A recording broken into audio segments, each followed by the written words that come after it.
সম্প্রতি ঘটে যাওয়া একটি মর্মান্তিক ঘটনা যা সারা মানব জাতিকে তথা বাঙালিকে সম্পূর্ণভাবে নাড়িয়ে দিয়েছে। বাঙালি অনেকদিন পরে আবার জেগে উঠেছে, একসাথে সবাই মিলে প্রতিবাদ করছে।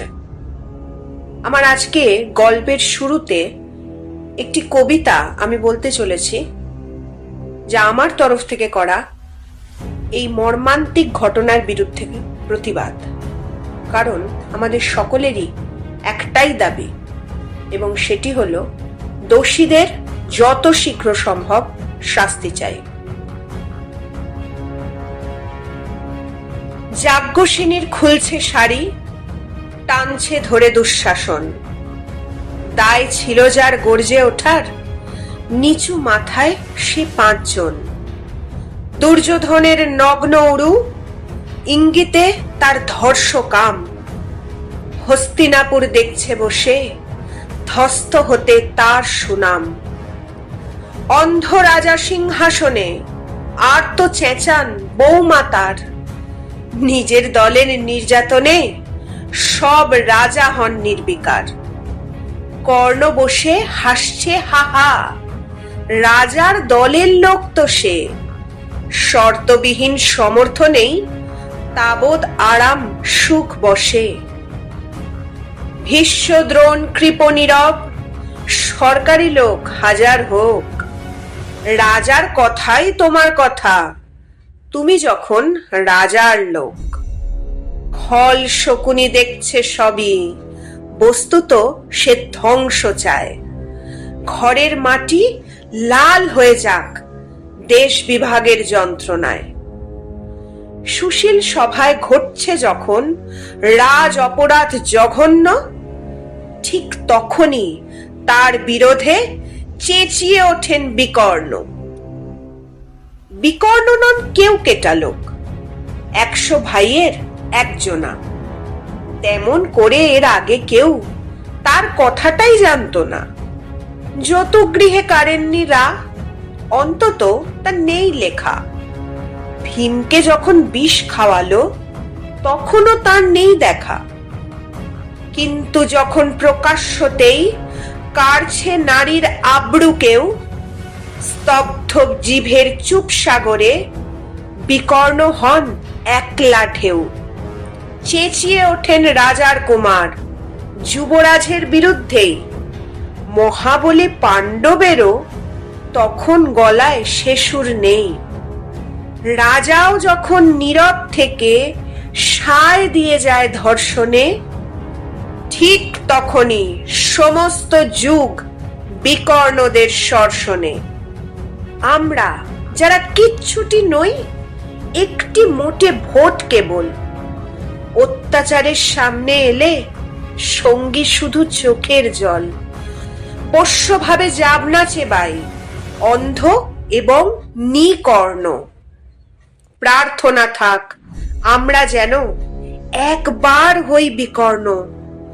মরার আগে হতেই হবে রাজার সভায় বিকর্ণ। আজ সুচিত্রা ভট্টাচার্যের লেখা একটি গল্প পাঠ করতে চলেছি। গল্পটির নাম অবগাহন। এটি একটি মানবিকতার গল্প। জাতি ধর্ম বর্ণ নির্বিশেষে ছোঁয়াছুঁয়ির ব্যবধান পেরিয়ে মানুষ যখন মানবিক হয়ে উঠতে পারে, তখনই সে হয় একজন প্রকৃত মানুষ। শুরু করছি আজকের গল্প অবগাহন। অমাবস্যা পূর্ণিমা একাদশীতে গঙ্গা স্নান যাওয়া হেমলতা আর স্মৃতিকণার বহুদিনের পুরনো অভ্যাস। বিশেষ কোনো তিথি বা যোগ থাকলে তো কথাই নেই, কাক ভরে বেরিয়ে পড়েন দুজনে।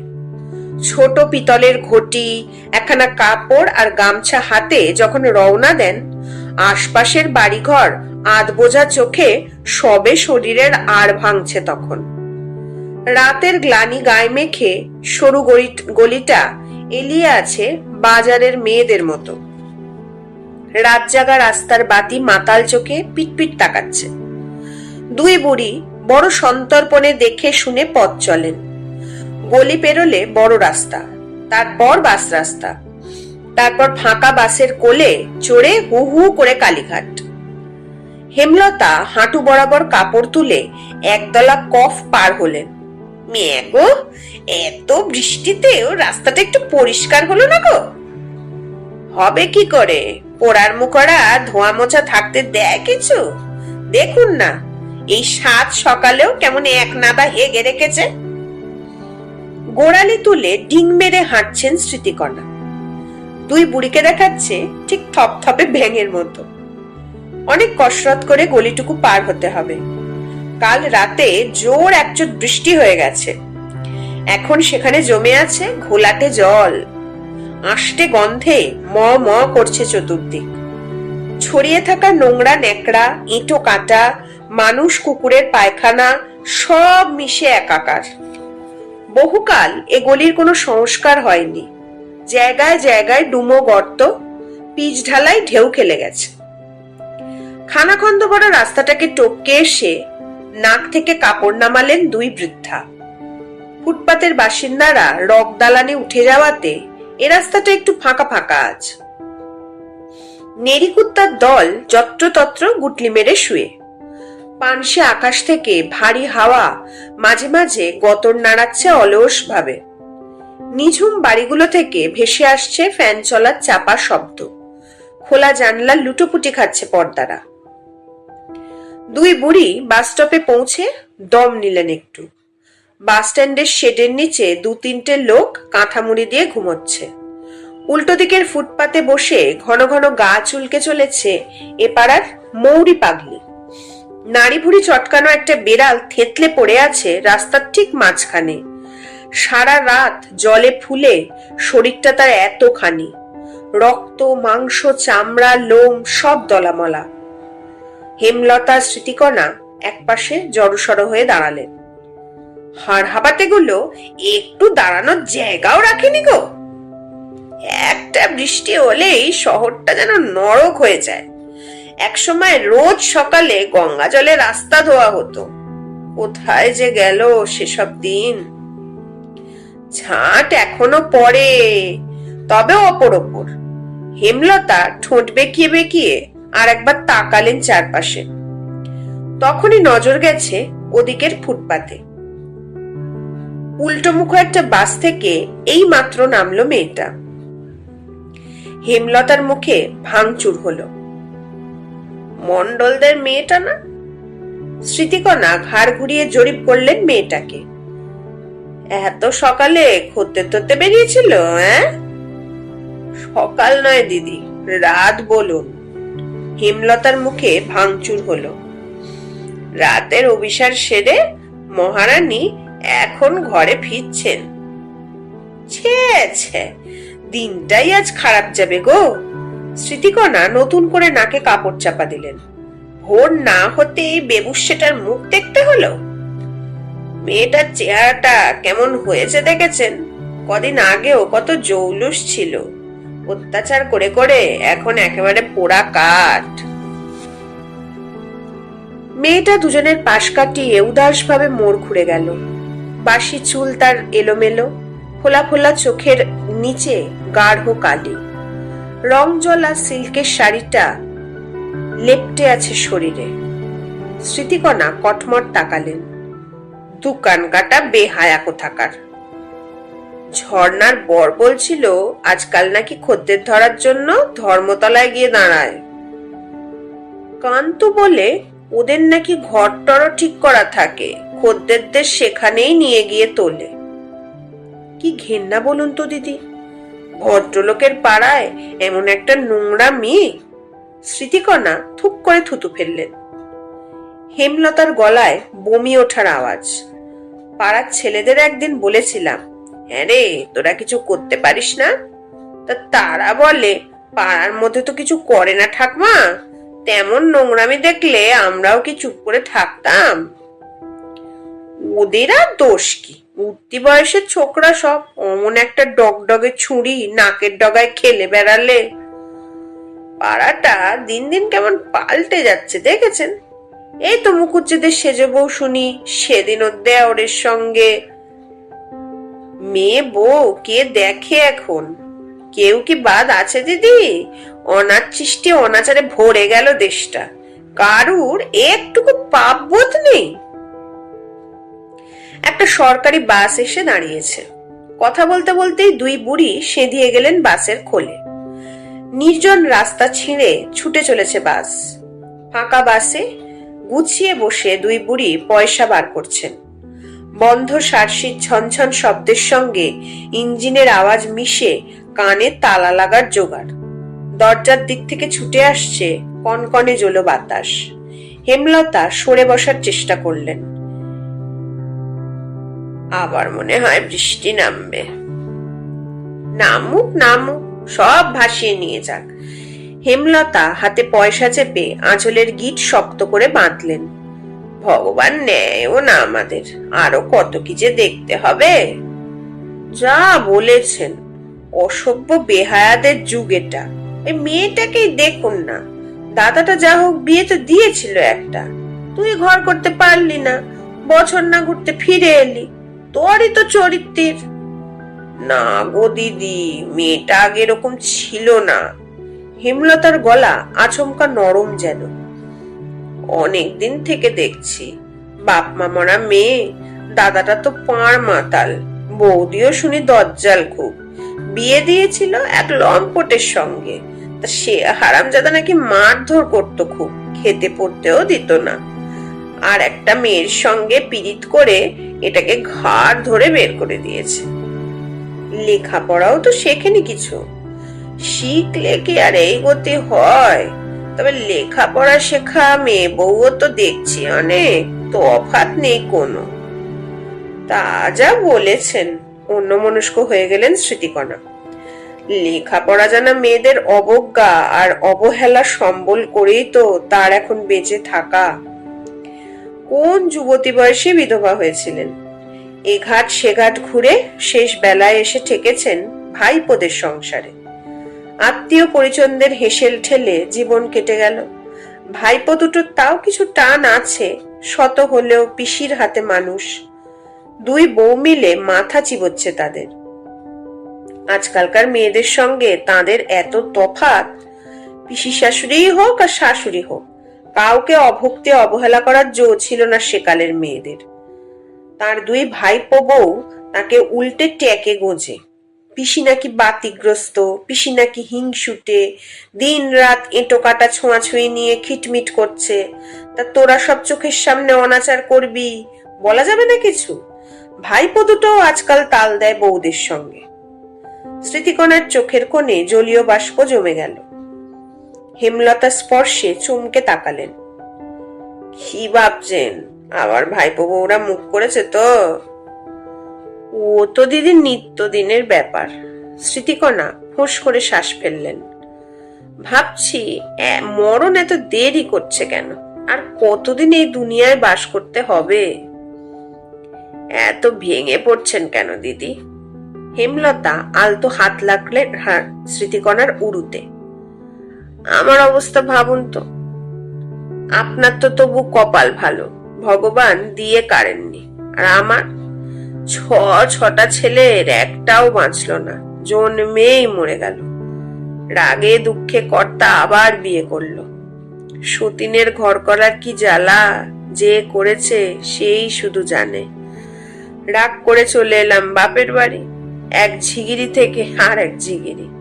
কর্তাও আর নিতে এলো না। আমার মতো দজ্জাল মুখরা মেয়ে নিয়ে নাকি ঘর করা যায় না। ভালো, তা লক্ষ্মী মতো বউ তো কপালে সইল না তোমার। সেই থেকে একবার এ ভাইয়ের বাঁধি হই, তো একবার ও ভাইয়ের রাঁধুনি। বঞ্ঝি এখন এত আদর করে কেন রেখেছে বোঝেন না? দুটিতে চাকরি করতে বেরোয়, সারাদিন তাদের কচিটাকে সামলাবে কে? স্মৃতিকণা মাথা দোলালেন। হায়া রাখতে অনেক খরচ। কালীঘাট আসছে। দুই বড়ি ছল ছল চোখে উঠে দাঁড়ালেন। রাস্তায় নেমে কোমর টান করার চেষ্টা করলেন দুজনেই। অমাবস্যাতে দুজনেরই বাতের ব্যথা বড় বাড়ে। সেই যে সেদিন বৃষ্টি নামলো, তারপরে এক টানা শুধু বর্ষা আর বর্ষা। ঢালাও জলে কদিন কলকাতা একেবারে ডুবু ডুবু। স্মৃতিকণা হেমলতা দুজনের বাড়িতেই জল উঠেছিল। এঁদো গলিটা জুড়েই তো এক কোমর জল। শেষে দিন আটেক পর এক ফালি ঝকঝকে রোদ উঠতে দুপুরে নাতনিটাকে ট্যাঁকে করে হেমলতা বেরিয়ে পড়লেন বাড়ি থেকে। স্মৃতিকণার সঙ্গে কটা দিন গল্প করতে না পেরে মনে মনে হাঁপিয়ে উঠেছেন। ও দিদি, খবর শুনেছেন? মণ্ডলদের মেয়েটার নাকি খুব অসুখ। মরুক, ওমের মরাই উচিত। হেমলতা ঝামটে উঠলেন। এবার বুঝি মরবে? রথিনের বউ বলছিল কি সব খারাপ রোগে ধরেছে। সে কি? আমি যে কাল শুনলাম মেয়েটার পেট হয়েছে। পেট তো হয়েইছে। স্মৃতিকণার চোখ মুখ সব একসঙ্গে কথা বলে উঠল। সঙ্গে খারাপ রোগও। পাশের বাড়ির খুকু বলছিল এই কদিনেই নাকি শয্যা নিয়েছে। কই, সেদিন তো দেখে এতটা বোঝা যায়নি। আমিও তো তাই বললাম খুকুকে। তা খুকু বলে ওই রোগ নিয়েই নাকি বেরোতো। কদিন ধরে নাকি আর ওঠার ক্ষমতা নেই। চাকা চাকা ঘা বেরিয়েছে। শুনছি দাদাই নাকি লাইনে নামিয়েছিল বোনকে। সে কি গো! হেমলতা শিউরে উঠেছেন। হ্যাঁ দিদি, আমাদের কালে বাপ ভাইরা ঝিগিরি করালেও ঠাঁই দিত ঘরে, দুমুঠো ভাত দিত। এখন নিজের পেটের ভাত নিজেকেই জোগাড় করতে হয়। নুরো জেলে দি এমন যুগের মুখে। হেমলতা আর দাঁড়ালেন না। নাতনিটাকে সাপটে তুলে বাড়ি ফিরলেন। বুকটা হঠাৎই ঢিপ ঢিপ করতে শুরু করেছে। নাতনিকে দুধ খাইয়ে তাড়াতাড়ি রান্নাঘরে গেলেন। ঝর্ণাদের জন্য আজ কিছু ভালো জলখাবার করে রাখবেন। তবু যা হোক, তাকে তো দুবেলা খেতে পড়তে দিচ্ছে ঝর্ণা। মুখ ঝামটা একটু বেশি দেয়, তা দেখ। কে আর কবে তার সঙ্গে মধু জড়িয়ে কথা বলেছে। রাতে সেদিন এক অদ্ভুত স্বপ্ন দেখলেন হেমলতা। পাঁক ভর্তি এক পুকুরে পড়ে হাঁসফাঁস করছেন তিনি। চারদিকে তার নিকষ অন্ধকার। পেটের ভেতর এক শিশু হাত পা ছুঁড়ছে। শিশুটা হঠাৎ লাফিয়ে উঠেই মিলিয়ে গেল। হেমলতার সামনে এবার পতপত করে উড়ছে একটা সাদা থান। তারপর আবার অন্ধকারই অন্ধকার। আচমকা সেই অন্ধকার ফুঁড়ে গনগন করে উঠল এক উনুন আঁচ। হেমলতা হাতা খুন্তি খুঁজছেন। কে যেন বলে উঠল, খাওয়া পড়া দিতে পয়সা লাগে না। হেমলতা ঠিক বুঝতে পারলেন না কথাটা কে বলল। একবার মনে হলো দাদার গলা, একবার মনে হলো বাবার, আবার মনে হলো না, ওটা তার কর্তারই গলা ছিল। হেমলতা ছটফট করে উঠলেন। উঠে দাঁড়ানোর চেষ্টা করছেন, পারছেন না। নিজের দিকে তাকিয়ে শিউরে উঠছেন বারবার। তার গা হাত ভর্তি দগদগে ঘা। অন্ধকার ঘরে ঘুম ভাঙার পরও অনেকক্ষণ স্বপ্নটা লেগে রইল চোখে। ভোর হয়ে আসছে। সকালের মুখে এখন বেশ ঠান্ডা পড়ে, তবু ঘামে ভিজে গেছে গোটা শরীর। হেমলতা উঠে মুখে চোখে জল দিলেন। তারপর দরজা খুলে নিঃশব্দে বাইরে বেরিয়ে এলেন। মেয়েটার মাথার কাছে বসে আছেন স্মৃতিকণা। হেমলতা ঘরে ঢুকতে গিয়েও থমকে দাঁড়িয়ে পড়লেন দরজায়। হেমলতাকে দেখে স্মৃতিকণা অপ্রস্তুত মুখে উঠে দাঁড়ালেন। দিদি, আপনিও এসেছেন, আসুন। হেমলতা যেন এক ঘোরের মধ্যে হেঁটে চলেছেন। ভেতরে এসে বসে পড়েছেন মেয়েটার মাথার কাছে। যন্ত্রণায় কাতরাচ্ছে মেয়েটা। তার দুগাল বেয়ে মোটা মোটা জলের দাগ। স্মৃতিকণা ম্লান হাসলেন। মেয়েটার জন্য সারা রাত খুব মন খারাপ লাগছিল। শুনলাম দাদা নাকি একতলার এই ঘরে চালান করেছে বোনকে। বৌদি দূর থেকে খাবার ছুঁড়ে ছুঁড়ে দিয়ে যায়।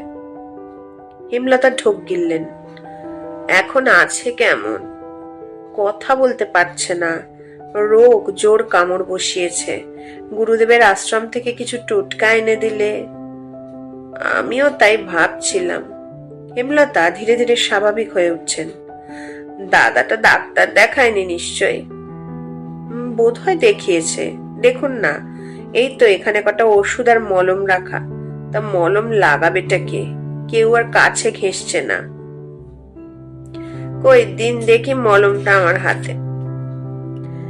হেমলতা যত্ন করে মলম লাগিয়ে দিচ্ছেন শরীরের ঘায়ে।